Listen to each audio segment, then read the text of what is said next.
Muy buenas noches a todas y todos. Un gran gusto estar aquí en una nueva conversación de este programita 60 minutos con el director del LUM. Y esta vez nos ha tocado una visita muy grata, ¿no? Conversar con Raúl Hernández Asensio, un gran amigo de la historia peruana, un gran amigo de la memoria y un gran conocedor de un Perú no tan conocido por todos, ¿eh? Y eso es muy destacable. Entonces, con esta conversación vamos a celebrar los museos peruanos en en el contexto del Día Internacional de los Museos. Bienvenido, querido Raúl.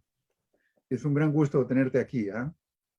Eh, Raúl Asensio, nos conocemos unos buenos años, ¿no? Recuerdo tu libro, El matemático impaciente, que fue también muy leído y muy comentado, ¿eh?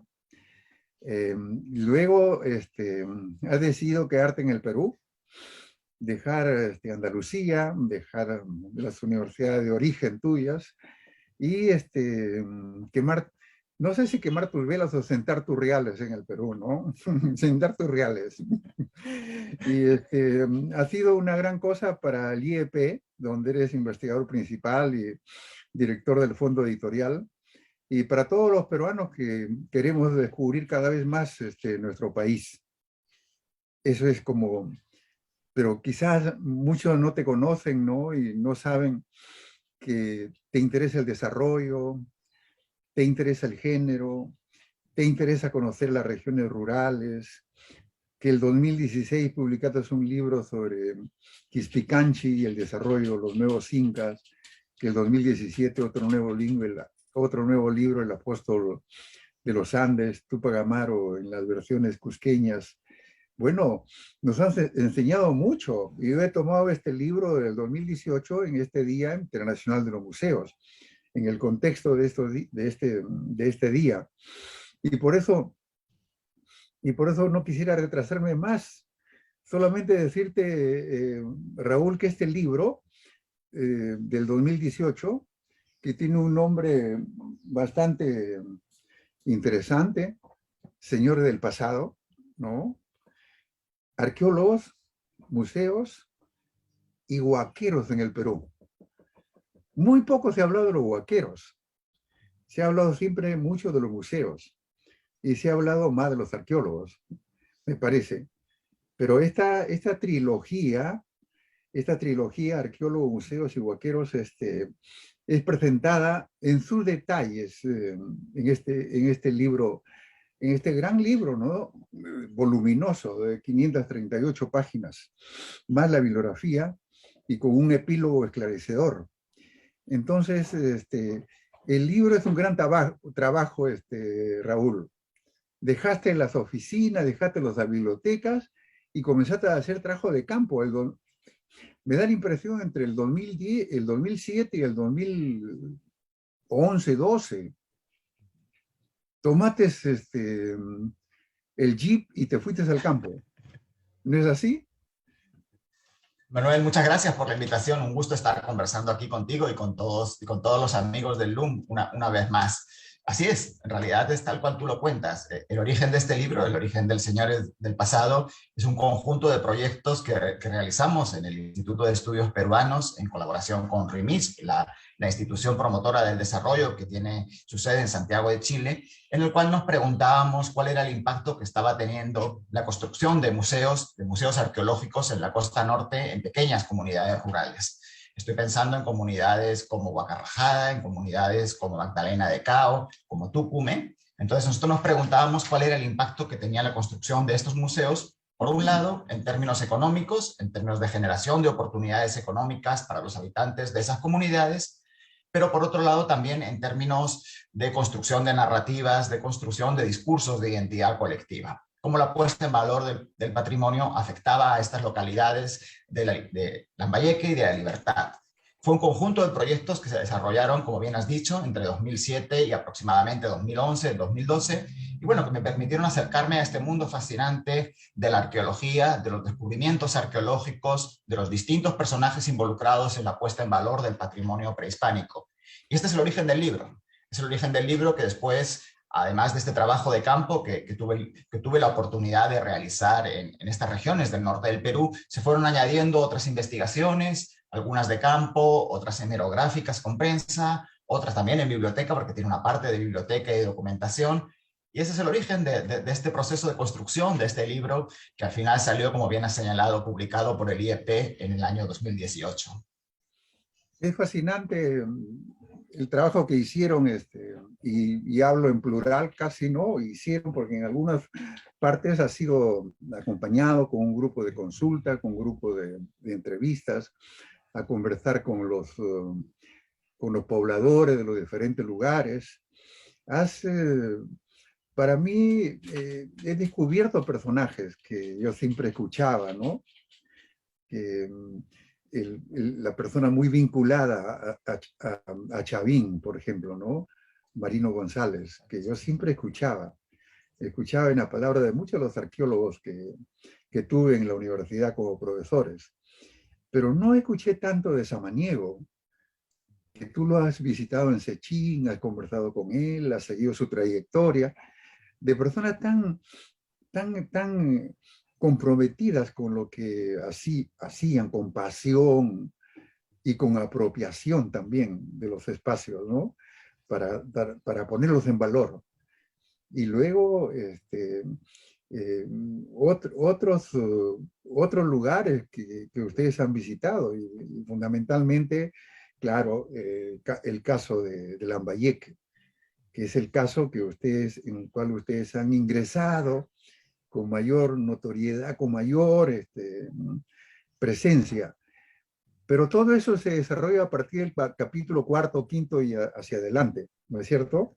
Pero hay 3 capítulos iniciales que te ha costado tu trabajo en las bibliotecas. Que ha sido tu trabajo en las bibliotecas. Y creo sinceramente, Raúl, que los arqueólogos no tienen por qué ponerse celosos de esos 3 capítulos, ni de los siguientes, porque no haces arqueología, sino haces lo que la arqueología hace en el Perú, ¿no es cierto? Y que lo presenta, como decir, museográficamente en los museos. Sí, efectivamente. O sea, el objetivo del libro es trazar como una suerte de historia intelectual y de historia cultural de la manera en la cual se han tratado los restos materiales prehispánicos y cómo estos restos materiales prehispánicos han sido, por un lado, insertados en un conjunto de narrativas, en un conjunto de discursos sobre la identidad colectiva peruana desde finales del siglo XIX hasta comienzos del siglo XXI. Ese es el arco temporal que trata el libro. Como ha señalado, los primeros 3 capítulos son fundamentalmente basados en fuentes hemerográficas y de archivo y están centrados en la historia de Tello, en los primeros 30 años de desarrollo de la arqueología en el Perú. Los 4 últimos son más etnográficos y tienen más de trabajo de campo. Pero el objetivo en conjunto del libro es trazar esa historia larga, esa historia cultural larga, de la manera en la cual se ha puesto en valor el patrimonio prehispánico peruano, de la manera en la cual se ha trabajado, tanto conceptual como físicamente, estos restos materiales de las culturas prehispánicas. Ese es el objetivo del libro, tratar de trazar esa historia larga de la puesta en valor del patrimonio, en la cual la arqueología es una parte muy importante. Ciertamente, Raúl, no tienen por qué molestarse los amigos arqueólogos, al contrario, creo que es una valorización del trabajo científico, social, académico y político de la arqueología peruana en la construcción de lo que se llamaría el Perú moderno, no el Perú de la actualidad. Pero quiero volver a esos rápidamente, Raúl, a esos 3 primeros capítulos que me parecen en líneas generales un poquito la edad de oro de la arqueología peruana, como tú lo llamas, ¿no? Es decir, algo así de 1900 a 1930 y un poquito después, quizás hasta la muerte de Tello, ¿no? El 47. Es la edad de oro, porque en estos capítulos aparecen estos señores del pasado. Entonces te pregunto, Max Uhle y Julio Cetello, para ti, son esos señores del pasado. Bueno, los señores del pasado son efectivamente, en la forma en la que lo vamos en el libro, por un lado los arqueólogos, pero por otro lado también otro conjunto de personajes que han tratado de establecer ese vínculo con el pasado y de reivindicar su propio derecho a interpretar el pasado. Sin duda, por un lado son los grandes arqueólogos, pero también he tratado de que en el libro aparezcan estos otros personajes, por ejemplo, esos sabios locales, esos conocedores locales del pasado, que también reivindican su propio derecho a articular discursos sobre el pasado y a trabajar los restos materiales prehispánicos. Esos primeros capítulos, efectivamente, como tú dices, se centran en el momento inicial de configuración de la arqueología peruana. Y hay una tesis central que recorre todo el libro, es que la arqueología en el Perú se ha configurado de una manera diferente a como se configuró en otros países latinoamericanos. La arqueología en el Perú, y creo que esto es un punto muy importante que no siempre ponemos en valor, no surgió como una ciencia de élite, no surgió como una ciencia aristocrática, como ocurrió en otros lugares de América Latina, sino que se concibió a sí misma desde el principio como una ciencia plebeya, en el sentido de que trataba de construir un proyecto de nación alternativo al vigente en ese momento. De hecho, es muy significativo que personajes como Tello, si bien pertenecían a una clase media alta y tenían buenos vínculos, se concebían a sí mismos como en contraste con las clases dominantes. Ciertamente, Raúl, y eso está muy bien presentado en los primeros capítulos. Y para mí, hasta he recordado en mis clases con Javier Pulgar Vidal, que nos hablaba de Tello, que había sido su maestro, y que cuando se salía de las 8 regiones naturales del Perú, nos hablaba de Tello.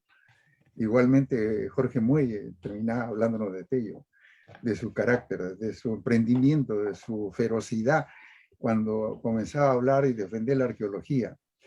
Pero en estos señores del pasado que te mencioné, Max Uhle era alemán, y él empezó, como tú dices, a excavar a inicio del siglo, y venía desde el sur, desde Buenos Aires, venía con su formación de filólogo y arqueólogo, y traía una suerte de técnica arqueológica, ¿no? La estratificación, los cortes estratigráficos, que para nosotros los historiadores debe ser como el uso de la paleografía, ¿no es cierto?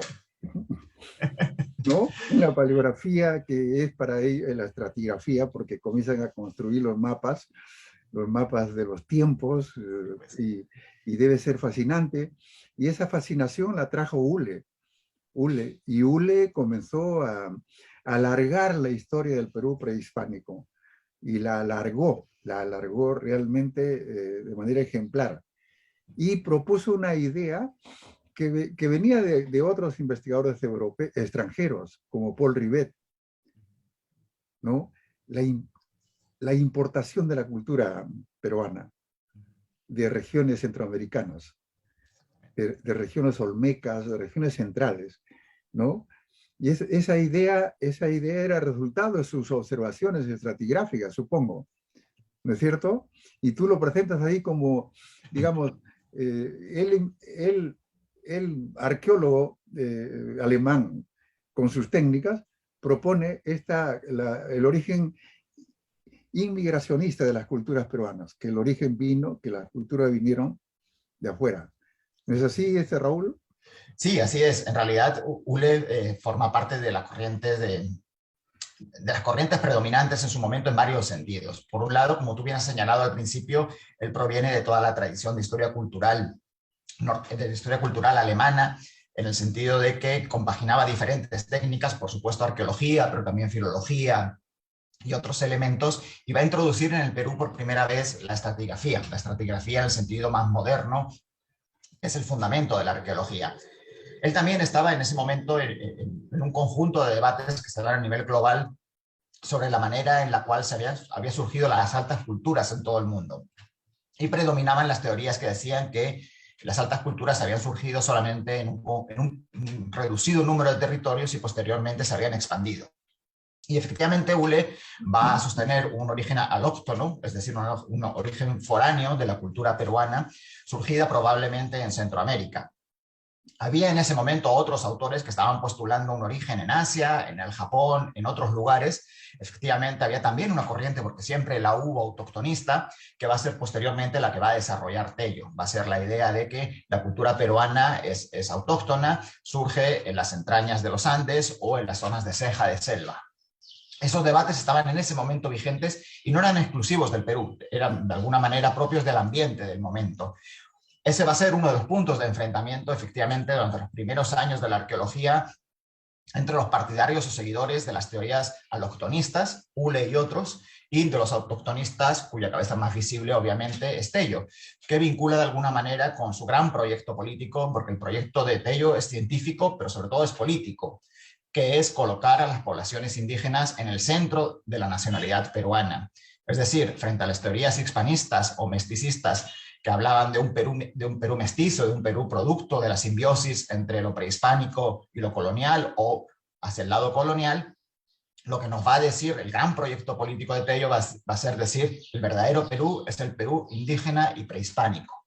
Ese va a ser el proyecto político de Tello que va a llevar adelante a través de la arqueología. Pero para entender a Tello hay que tener en cuenta siempre esa dimensión política de su pensamiento. Ciertamente, Raúl.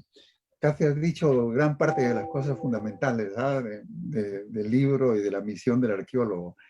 Pero Tello es todo un personaje. Y vuelvo para darte anécdotas también y para que nuestros que están conectados también lo sepan, que las clases de Javier Pulgar Vidal se volvían muy amenas cuando él hablaba del maestro y hablaba de Chatuco, que era una persona inteligente de Huarochirí, que vino muy joven a estudiar en los colegios y después se fue quedando y fue sorprendiendo. Hasta que, como tú dices, Julio Cetello se aparece frente a Max Ugle. Y se aparece luego de haber terminado medicina en San Fernando. Es médico, ¿no? Y tiene su tesis, los cráneos primero la sífilis y después los cráneos. Que todo yo me he quedado un poquito en los primeros capítulos, Raúl, porque me has hecho recordar mis clases. Me has hecho recordar mis clases y las conversaciones con Lucho Lumbreras y toda la gente respecto a Julio Cetello, que muere el 47 y mucho nunca lo conocimos realmente, ¿no? Pero escuchamos hablar. Y como tú dices, como tú bien dices, y que pocos lo dicen, él más hizo trabajo de campo, trabajo de descubrimientos, trabajo de recorrido de regiones, que ponerse a escribir los libros, ¿no? En realidad, Tello, una de las virtudes de Tello, entre las múltiples, está su capacidad para dirigirse al gran público. Tello va a marcar otra de las características de la arqueología peruana, y es que a diferencia de las arqueologías anglosajonas, va a ser desde el principio una ciencia muy volcada hacia el público, hacia el debate general. No va a ser nunca una ciencia en una torre de marfil. Esto hace que Tello, sus principales descubrimientos, nunca los presentara a través de artículos académicos, de papers, de conferencias, sino que siempre lo primero que hacía era publicar un artículo en El Comercio o publicar un artículo en algún otro medio de la época. Esto va a seguir siendo una característica de la arqueología peruana hasta la actualidad, con sus pros y con sus contras que podremos analizar en otro momento. Pero es una arqueología que se valida en primer lugar a través de la opinión pública, antes que el discurso de pares, que el discurso académico, etc. De hecho, cuando los arqueólogos extranjeros llegan al Perú o cuando comparan con la forma de práctica de la arqueología en otros países el procedimiento para validar los descubrimientos arqueológicos es distinto. Primero se escribe un artículo en un journal o en una revista académica, se presenta ante los pares y una vez que está validado ese descubrimiento, se hace el gran anuncio público. Acá en el Perú ocurre al revés. Primero se hace el anuncio público, se presenta el nuevo señor descubierto en tal lugar o en tal otro lugar, y después, posteriormente, en algunos casos sí y en otros no, se hace el trabajo de presentación a la comunidad científica. Esa vocación de intervenir en el debate público, esa vocación de presentar hacia el público los grandes descubrimientos, insisto, con sus pros y con sus contras, va a ser una característica de la arqueología peruana, inaugurada por Tello y que en gran medida, no toda por supuesto, pero que en gran medida siguen los arqueólogos actuales hasta nuestros días. Esos años de 10, 11, 12 que Tello empieza con sus tesis, es también el gran descubrimiento de Hiram Bingham, de Machu Picchu, y decir, esta es la ciudad inca, por excelencia, ¿no? Y comienzan estas competencias, ¿no? Lo inca en el Cusco, y luego Tello, que comienza sus exploraciones, luego antes Ule, que había dicho que la historia peruana tiene una enorme profundidad y que esa profundidad nos lleva a orígenes que vienen de afuera. Pero Tello levanta la narrativa de la gran antigüedad con un origen autoctonista, como tú lo has indicado. Pero quiero tomar algo que tú lo has tomado y lo has descrito ahí, digamos, Tello político. No teníamos mucha idea, puesto así de manera tan bien construida, ¿no? Sabíamos que Tello tenía una cercanía con Clemente Palma, el hijo de Ricardo Palma, y que eso le permitió un acceso al mundo universitario y al mundo de la biblioteca. Y Clemente Palma era un poco racista al comienzo y después se fue desprendiendo de su racismo, ¿no? Pero también por estas relaciones que se establecen en la universidad, ¿no es cierto? Y con gente tan brillante como el indio Tello, ¿no? Le decían el indio Tello. Es de una enorme riqueza, pero tú dijiste el político. Y yo les digo, para los amigos que nos escuchan, de que Tello fue congresista de la República durante mucho tiempo. Incluso, como tú lo sugieres, fue congresista en la época de Guillermo Billinghurst.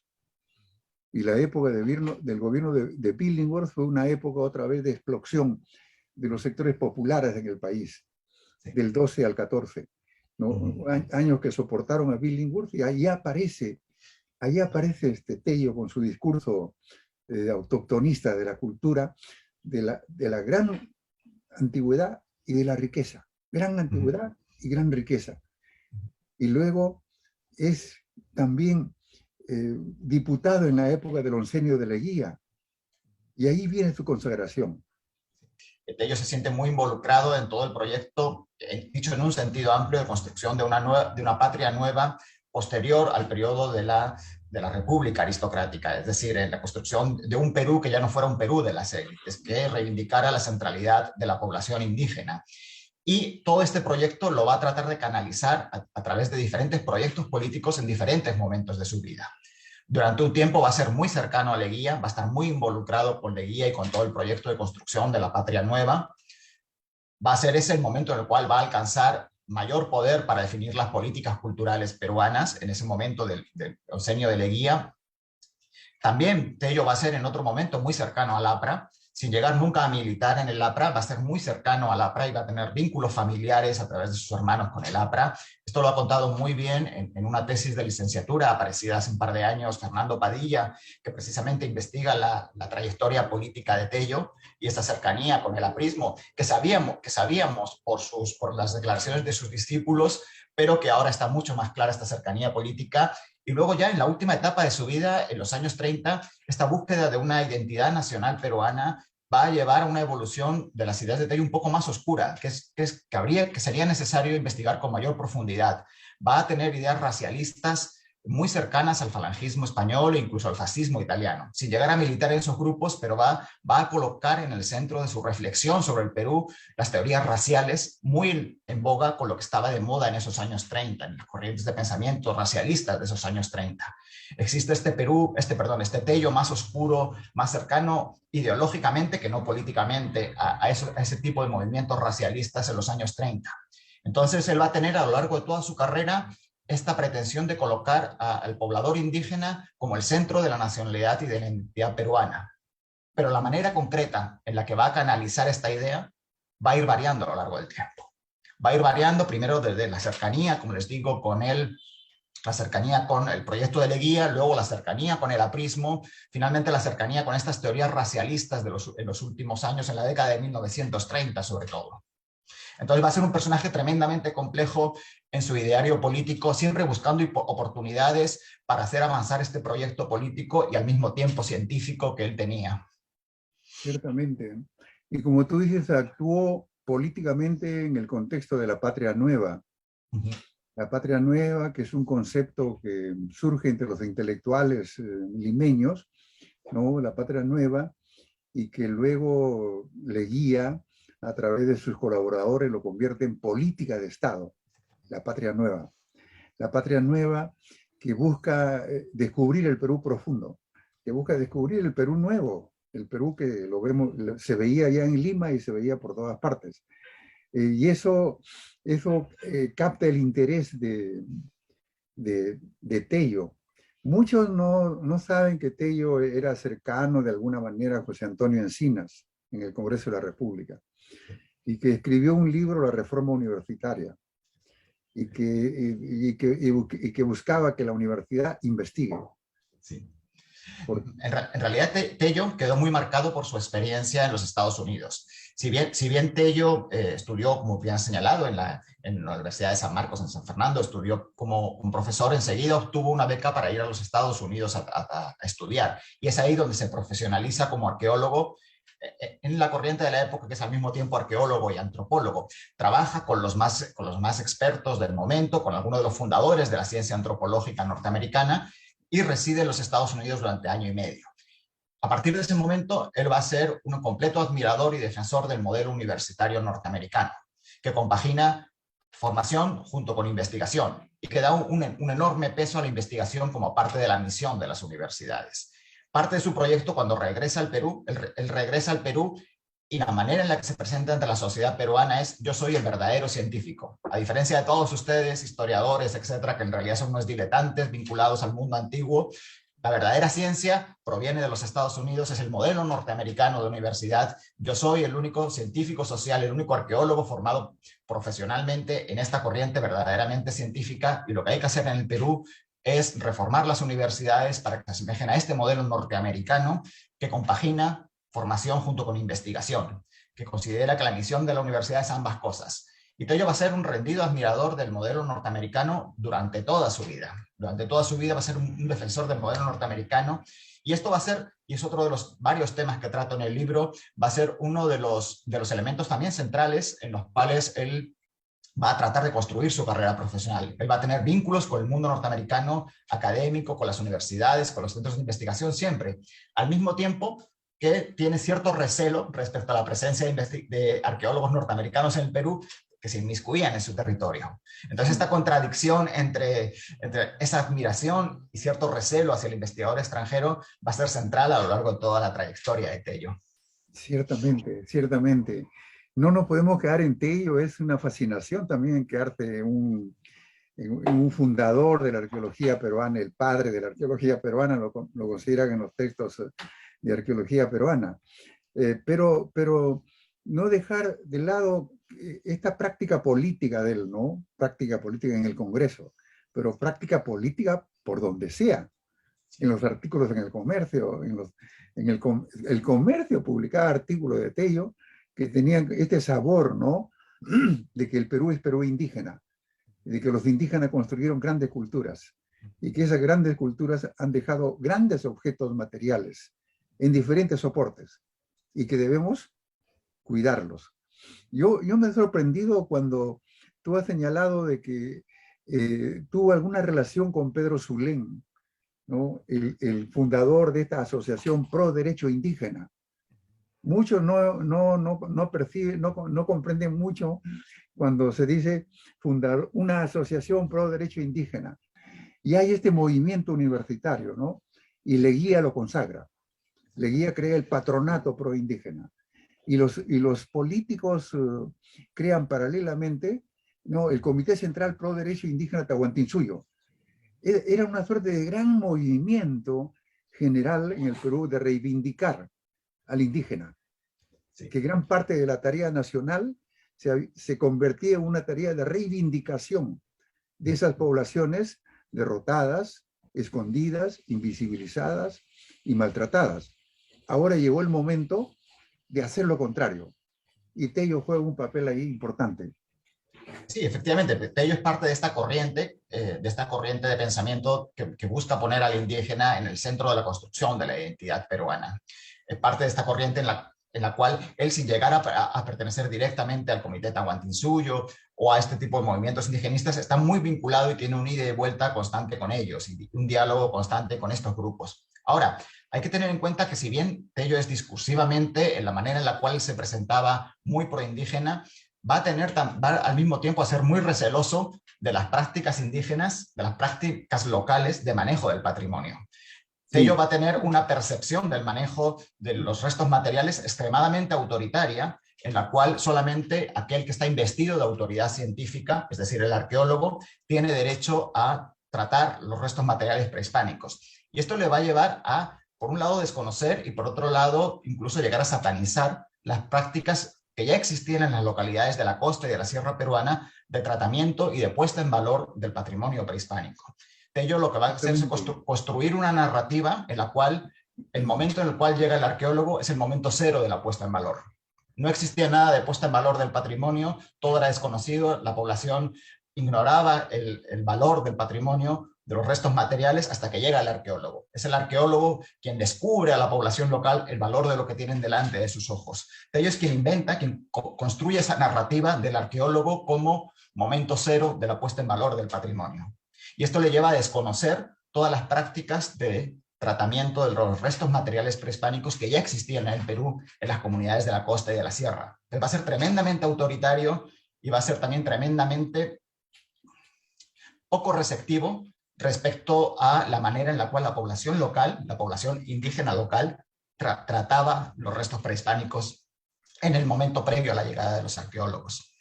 Muy bien, Raúl, tú que abres unas interrogantes que las dejamos como interrogantes, ¿eh?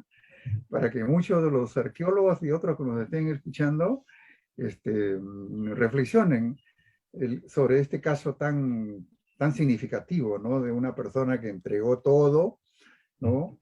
Y se volvió un político, estuvo de congresista durante la Patria Nueva, y tanto apostó a la Patria Nueva que cuando en agosto del año 30 se da el golpe de Sánchez Cerro y termina el gobierno de Leguía, lo primero que hacen es reemplazar a Tello por Luis E. Valcárcel, sí, ¿no?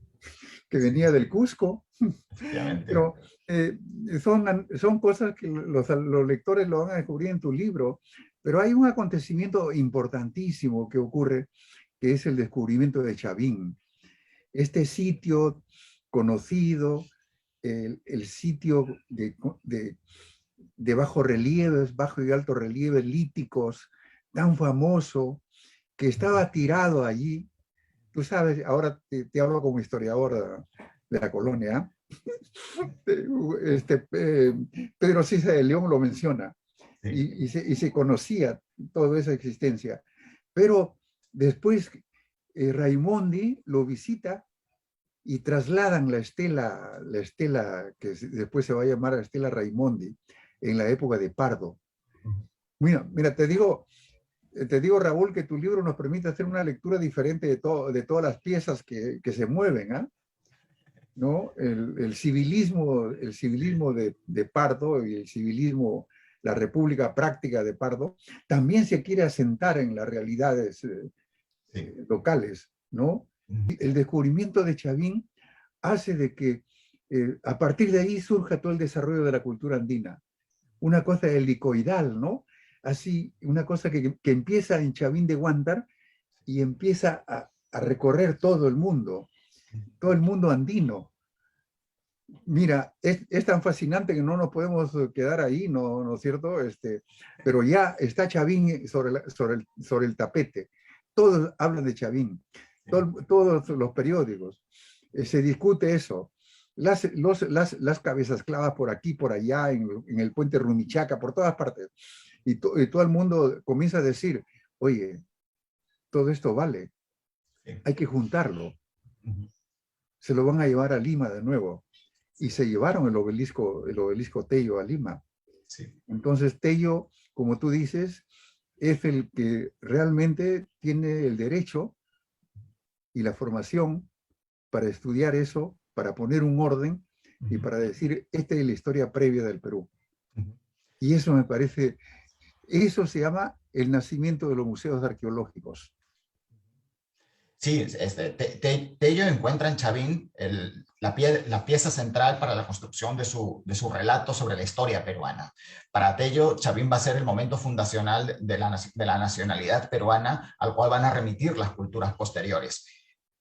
Y ahí me parece que hay creo que uno de los grandes que hubiera pasado sí de la historia de la arqueología peruana aparece relatado en el libro, y es que probablemente muchos no saben que cuando Tello era estudiante de posgrado en los Estados Unidos, solicitó a Hiram Bingham formar parte de la expedición que posteriormente llevó al descubrimiento científico de Machu Picchu. Imaginemos que Tello hubiera estado en aquella expedición, que Tello hubiera sido uno de los descubridores de Machu Picchu. Probablemente la manera en la que él construyó la historia peruana hubiera sido muy diferente. Probablemente Tello no hubiera tenido que buscar, de alguna manera, ese origen alternativo a Machu Picchu, ese origen alternativo a lo incaico que él encontró en Chavín. Esto le va a llevar a Tello, porque Tello se sentía muy impactado por el descubrimiento de Machu Picchu y al mismo tiempo muy receloso de lo que estaba haciendo Hiram Bingham. Al mismo tiempo, de alguna manera resentía respecto al hecho de que un arqueólogo norteamericano se hubiera convertido en el gran protagonista del gran descubrimiento arqueológico peruano andino. Entonces Tello lo que va a hacer de alguna manera como parte de este proyecto de construcción profesional va a ser tratar de buscar un emplazamiento arqueológico similarmente importante a Machu Picchu o incluso más importante que Machu Picchu. Y lo va a encontrar en Chavín. Lo va a encontrar en Chavín porque efectivamente la espectacularidad del monumento de Chavín creo que todos la tenemos clara. Eso va a hacer que Tello convierta Chavín en la piedra angular de toda su construcción, por un lado de la construcción de su narrativa sobre el Perú, pero también de la construcción de su propia carrera profesional. Entonces, Chavín va a ser fundamental para Tello en ese doble sentido. Y Tello va a convertir Chavín en una de las piezas fundamentales de todas las narrativas de la identidad peruana hasta la actualidad. Ciertamente, y la iconografía Chavín comienza a pasar al arte peruano, comienza a ser tomado por el arte indigenista, la pintura indigenista. Hay muchas cosas que concurren en este momento, ¿no? Sí. Y la concurrencia mayor es el interés del Estado, sí, la creación de los museos, la protección jurídica de las piezas prehispánicas, el reconocimiento del trabajo del arqueólogo como el científico, como la única persona que debería tratar de estudiar y de poner en orden estos lugares de culto del pasado, del lejano pasado peruano, que es el pasado indígena. Y esta parte de estas concurrencias, tú lo llamas el pacto patrimonialista, y es uno de tus aportes, con lo cual podemos discutir después, pero ya no en este programa. Sí, el concepto pacto patrimonial es central en el libro. Con ese concepto lo que quiero decir es la particular alianza que se establece entre el Estado y los arqueólogos a lo largo de toda la historia peruana. Alianza, por supuesto, tácita, no es una alianza que nadie haya escrito en un papel, pero es alianza en la cual el arqueólogo proporciona al Estado peruano una narrativa legitimadora y, por otro lado, el Estado reconoce al arqueólogo un papel profesional principal, un campo profesional propio, que es el tratamiento de los restos prehispánicos. Un campo profesional propio en el cual nadie puede inmiscuirse. Y cuando me refiero a nadie, me refiero, por un lado, no puede inmiscuirse la población, los huaqueros, pero tampoco pueden inmiscuirse otros cuerpos profesionales. Y eso va a hacer que en el Perú tengamos hasta la actualidad esa distinción tan fuerte en el cual los arqueólogos se encargan de la historia hasta 1492, los historiadores nos encargamos de 1492 en adelante, pero sin ir más hacia atrás. Entonces creo que esa idea del pacto patrimonial que es central en el libro trata de reflejar esa alianza tácita entre el Estado y los arqueólogos, por el cual los arqueólogos, como decía antes, dan al Estado un discurso legitimador que se arraiga en el pasado ancestral, el Estado a cambio les reconoce un campo profesional exclusivo para esa disciplina. Pero qué interesante eso de este pacto patrimonial en que el Estado reconoce y avala la formación de los arqueólogos, el conocimiento de los arqueólogos, a tal punto de que deja de dirigir el Museo Nacional de Historia, la sección Antropología y todo Tello, ¿no? Agosto del 30, y lo reemplaza otro experto, Luis de Valcárcel. Sí. ¿No? Deja de dirigir el representante de esta corriente de Chavín para que pase el representante de una corriente cusqueña. Luis de Valcárcel está muy comprometido con el Cusco, que es una historia fascinante, ¿no? La historia de Bingham y todo el contexto que rodea a Bingham, ¿no? Y a la Universidad San Antonio Abad del Cusco. Entonces, el pacto patrimonial es el pacto que se concreta en el museo. El museo busca decir, estos objetos prehispánicos tienen gran valor, pertenecieron a una gran historia, una historia muy larga, una historia que aquí la conservamos como educación de crear una memoria de la población, pero además una memoria sustentada en la ciencia, como tú dices, ¿no? Y una memoria que busca crear valores patrióticos. ¿Cuáles son esos valores patrióticos de Raúl? Eso va a ser, lo que tú perfectamente has señalado, Manuel, va a hacer que los museos, sobre todo los museos arqueológicos, tengan en el Perú una característica muy diferente de la que tienen en otros lugares. Por supuesto, Perú no es el único caso, luego vamos a volver a eso.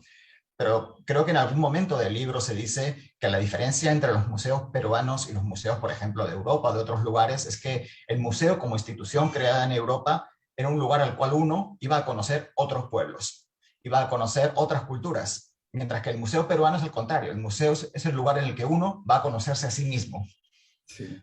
Va a conocerse a sus propios antepasados, a su propia identidad. Los museos en América Latina en general, pero especialmente en el Perú, junto con México, quizás el único caso en América Latina similar, los museos son una suerte de templos de la identidad. Los museos son unos lugares en los cuales uno va a construir su propia identidad, a encontrarse consigo mismo, con ese discurso de legitimación científica que es tan importante. Entonces vamos a encontrar en el Museo Arqueológico tal como se concibe en el Perú esa simbiosis, por un lado, entre legitimación científica y búsqueda de la propia identidad. Esa va a ser la clave de la particular idiosincrasia del museo peruano.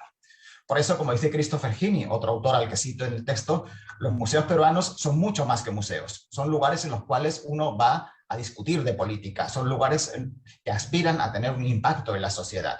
No son lugares para la simple contemplación estética.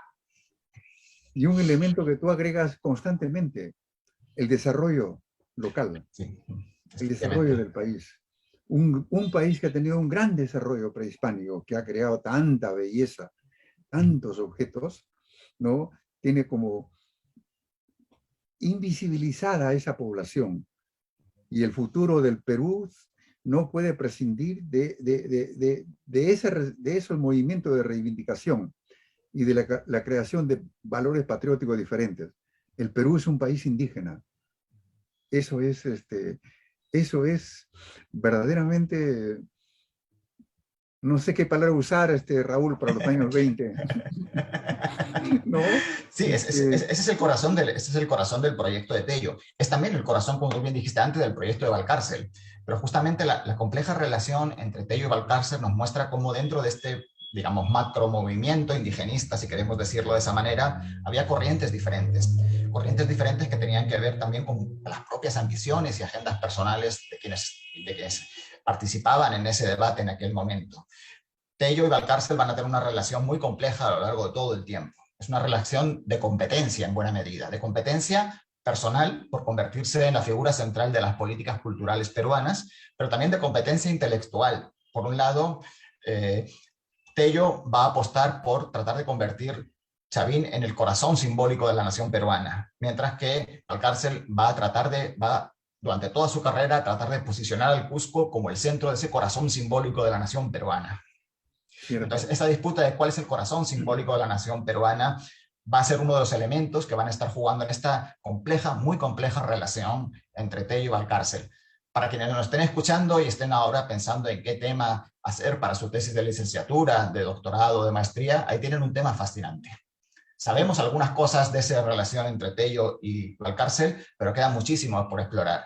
Y es una relación central para entender las políticas culturales y el desarrollo del movimiento indigenista en el Perú, movimiento indigenista en un sentido amplio, de cómo esa competencia personal y al mismo tiempo ideológica tiene detrás procesos sociales, procesos políticos. Yo creo que hay un campo fascinante para quien se anime a profundizar en él. Verdaderamente, verdaderamente, cuando yo recuerdo el libro recuerdo las ediciones por mis estudios de la Patria Nueva, el libro Tormenta en los Andes, de Luis Valcárcel. Está en los Andes. Las poblaciones indígenas esperan su Lenin. Exactamente. Para la transformación. Y los arqueólogos se habían convertido casi en Lenin, casi en revolucionarios, casi en conductores, en promotores de lo que antes había estado marginado.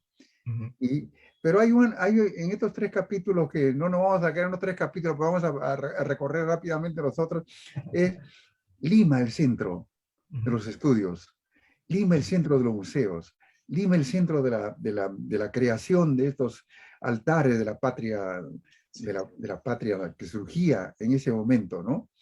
Pero todo eso como que se apaga cuando Tello entra en receso político y vuelve un poco a sus investigaciones, pero no tiene suerte en la época de Benavides, no tiene suerte en la época de Manuel Prado, que son realmente la época del retorno de la oligarquía peruana, bajo matices, bajo disfraces, ¿no? Pero comienza a aparecer Tello el 45, cuando el Frente Nacional con el APRA pone en el gobierno a Luis Bustamante y Rivero, y de nuevo reaparece, pero el 45 ya está a 2 años de su muerte, sí. Ya no hay mucho que hablar, pero él muere el 47, pero sigue vigente mucho tiempo después, y tú mismo dices, sigue vigente hasta la actualidad. Ese papel del arqueólogo, el rol social, el rol político, los valores de la patria indígena, que hacen que los museos, que en el comienzo estaban en Lima, comiencen a surgir en las regiones. Y ahí está tu trabajo, Cuéntanos verdaderamente de Zipán, ¿no? Sí. Yo me he quedado, no vamos a decir muchas cosas del amigo Walter Alba, que ha sido el creador, el forjador, junto con Susana Meneses, que su primera esposa, y junto con Luis Chero también, que en algún momento me crucé con ellos en el norte, porque tú sabes que yo soy también del norte, entonces he tenido especial dedicación para entender un poco eso, ¿no? Pero hay una fecha clave, 1987.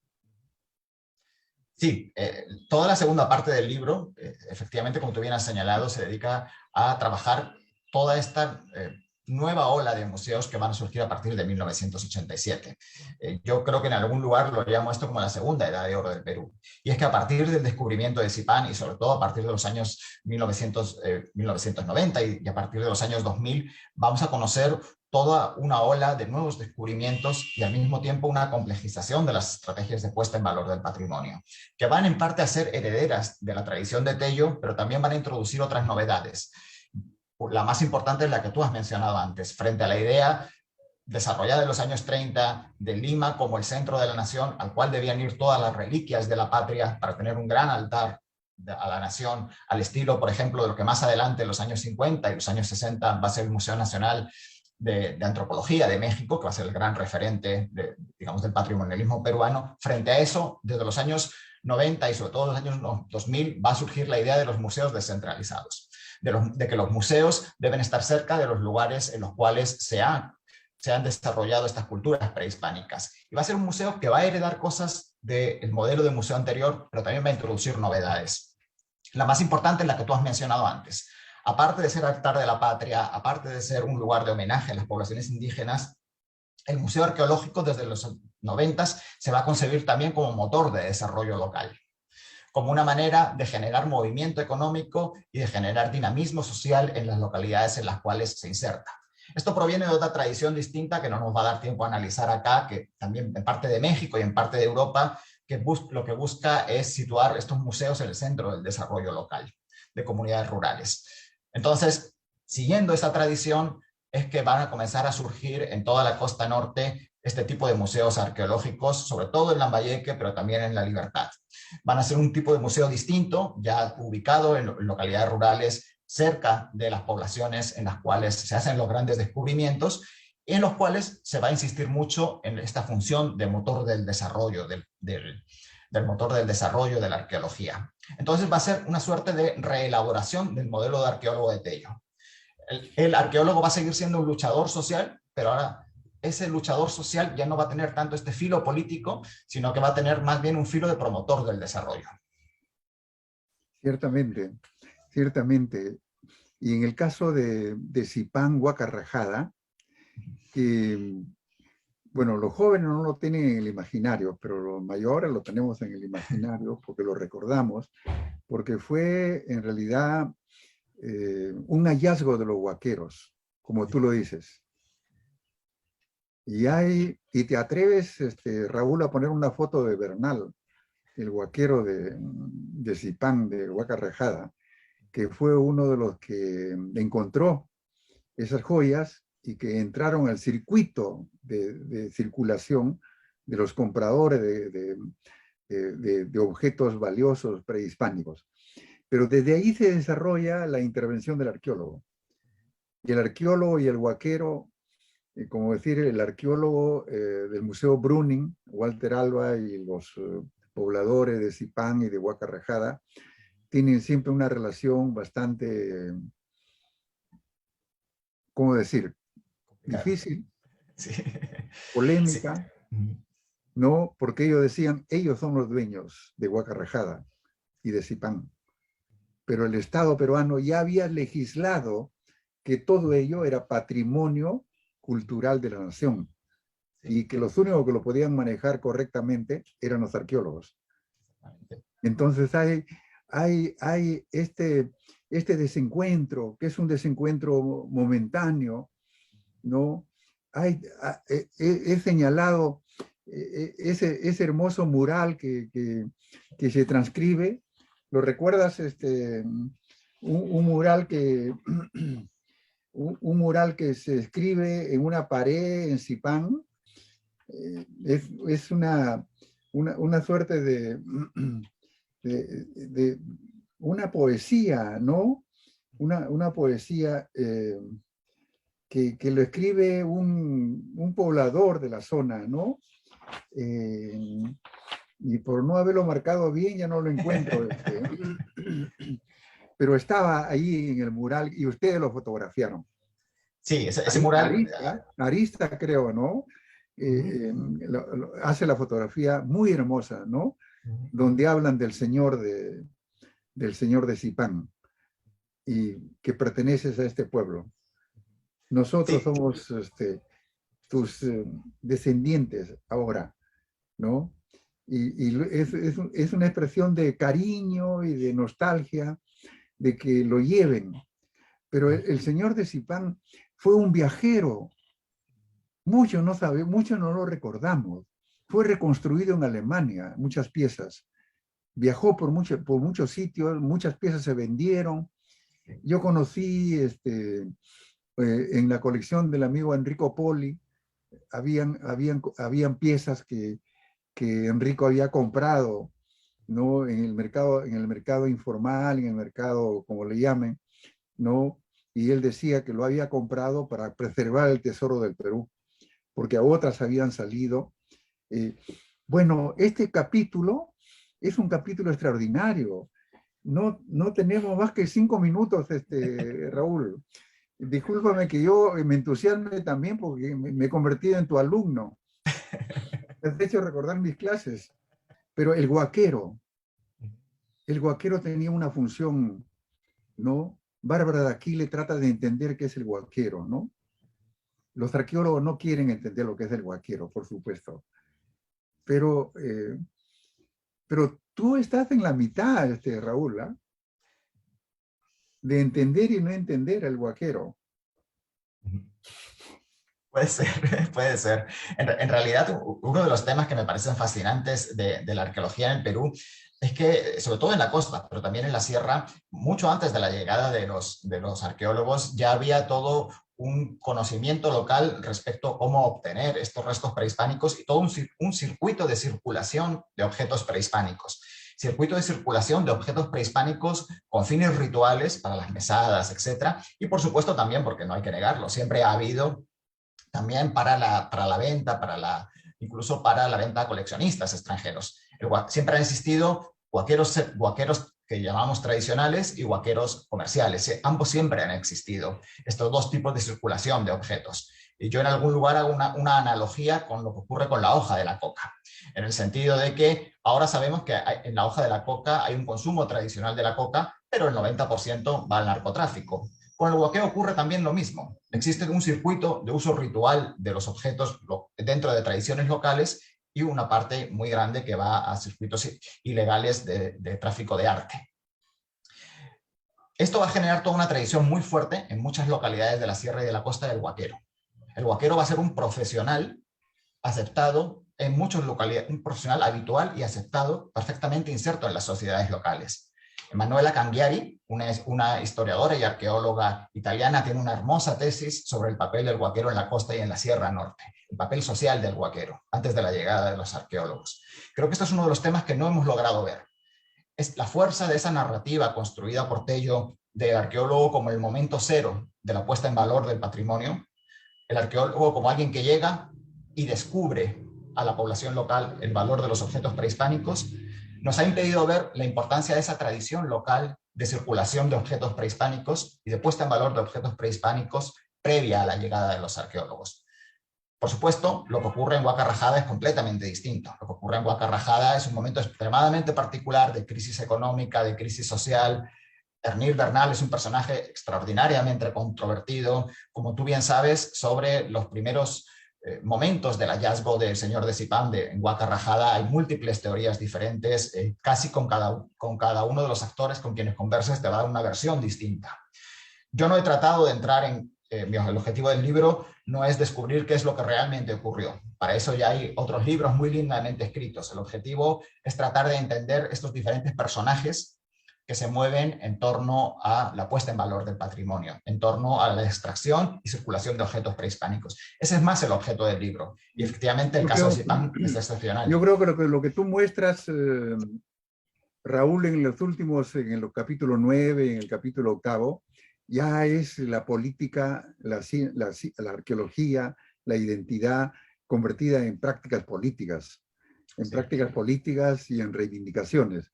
Lo que primero eran museos centrales, ahora son museos, como que las regiones han conquistado la construcción de sus museos. Y no solamente la construcción de sus museos, la construcción de sus referentes. Cada uno tiene sus referentes. Los referentes Mochica, los referentes Sicán, los referentes de cada una de las regiones. El norte del Perú, las regiones del Perú, para que lo sepan nuestros escuchas, son muy diferentes. Y los museos cumplen esta función de hacer sentir a la gente orgullosa de ese pasado lejano que produjo tanta riqueza y que crea ahora como una obligación de enrumbarse al desarrollo. Raúl, ya no tenemos más tiempo. Ha sido una conversación incompleta, mira, de los 9 capítulos de tu libro. Muchos espero que lo lean y lo analicen. Y como tú dices, hay muchos temas de tesis, pero el tema de tu libro nos lleva desde el centro del país hacia las regiones y nos muestran esta vitalidad de las regiones en ebullición, que ya no se sienten identificarte, se identifican con el país, pero desde sus identidades propias, regionales. Tus últimas palabras, Raúl. En realidad agradecerte, Manuel, agradecerte por todo el trabajo que ustedes realizan en el LUM, agradecerte por la oportunidad de conversar hoy. Como bien has señalado, estoy seguro de que vamos a tener oportunidades de seguir conversando en torno a estos temas y siempre será un gusto acompañarlos en este tipo de debates. Muchas gracias, Raúl, y también lo hacemos todo esto por el Día Internacional de los Museos en el Perú. Gracias. Hasta luego con todos. Hasta luego, Raúl.